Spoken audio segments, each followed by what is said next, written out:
अति जलद व अचूक बातम्यांसाठी पाहत रहा महामीडिया 24 सदैव तत्पर। एम.जी. शाह विद्या मंदिर व ज्युनियर कॉलेज बाहुबली इथं जागतिक योग दिन उत्साहपूर्ण वातावरणात साजरा करण्यात आला। या वर्षीच्या निरोगी वृद्धत्वासाठी योग या आंतरराष्ट्रीय योग दिनाच्या संकल्पनेनुसार विविध योग प्रात्यक्षिकांचं आयोजन करण्यात आलं।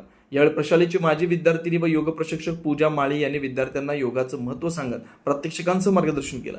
कार्यक्रमाच्या प्रारंभी प्रशालेचे उपमुख्याध्यापक अनिल हिंगलजे यांनी स्वागत व प्रास्ताविक केलं। त्यांनी योग दिनाचं महत्त्व तसेच 21 जून हा दिवस आंतरराष्ट्रीय योग दिन म्हणून का साजरा केला जातो याची भूगोलाच्या दृष्टिकोनातून माहिती दिली। यानंतर पूजा माळी यांनी विद्यार्थ्यांकडून वृक्षासन, भ्रामरी प्राणायाम, विविध योगासनं तसेच ध्यानधारणा यांची प्रात्यक्षिक करून घेतली। नियमित योगाभ्यासामुळे शारीरिक व मानसिक आरोग्य सुदृढ राहण्यास मदत होते असं त्यांनी सांगितलं। कार्यक्रमाच्या अध्यक्षस्थानी प्रशालेचे मुख्याध्यापक गोमटेश बेडगे होते। यावेळी प्रशालेचे मुख्याध्यापक यांच्या शुभ हस्ते योग प्रशिक्षक पूजा माळी यांचा सत्कार करण्यात आला। कार्यक्रमास पर्यवेक्षक नेमिनाथ बाळिकाई, तांत्रिक विभाग प्रमुख रवींद्र देसाई यांची प्रमुख उपस्थिती होती। सूत्रसंचालन क्रीडा विभाग प्रमुख शरद जुगळे यांनी केलं, तर आभार व्यवसाय विभाग प्रमुख अरुण चौगुले यांनी मांडले।